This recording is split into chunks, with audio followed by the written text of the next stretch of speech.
أعتقد أن سنة 2021 ستكون سنة أمل وسنة تعافي من جائحة كورونا. نعم، هناك تحدي أن أنت توزع اللقاحات على جميع دول العالم عشان تحصل على المناعة المجتمعية. لازم 60 إلى 70% من سكان كل دولة تحصل لديهم مناعة بفعل التطعيم، وبالتالي قد يستغرق هذا يعني 6 إلى 7 أشهر. نحن نقدر نقول أن يمكن سنة 2021 تكون سنة كاملة للتعافي، وعلى آخرها نعيش حياتنا مثل ما كنا سابقا وأجمل إن شاء الله. إن شاء الله. إلى ذلك الحين دكتور، ما هي النصيحة اللي تقدمها للجمهور؟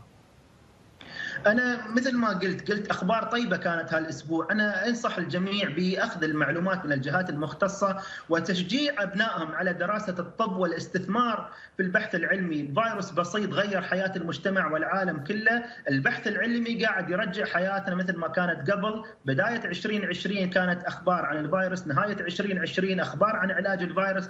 كل هذا بفعل دعم القيادة ودعم العلماء والباحثين. استثمروا في عيالكم في دراسة الطب والبحث العلمي.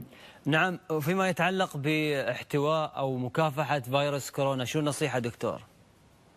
والله أنا أرجع وأقول يا جماعة الخير، الفيروس لم يختفي. التباعد الجسدي مهم، لبس الكمامات.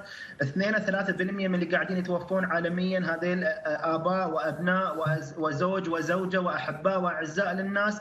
أنت يمكن ما فقدت عزيز عليك، لكن غيرك فقد بفعل إهمال الإجراءات الوقائية. قد تفقد أنت يوم من الأيام عزيز عليك، وبالتالي الإنسان ما يحس بالشيء إلا يوم ينصاب فيه شخصيا أو ينصاب شخص يعز عليه. التزموا بالإجراءات الوقائية إلى حين ما نتخلص إن شاء الله من جائحة كوفيد-19. الإجراء الوقائي هو سلاحنا. مثل ما قلنا قبل كم شهر في دراسة في جامعة أوكسفورد، مركز الطب المبني على البراهين، شافوا أن لبس الكمامات والتباعد الجسدي مترين يعطيك حماية فوق 90%. نلتزم بالإجراءات الوقائية إلى حين إن شاء الله ما نتخلص من جائحة كوفيد-19.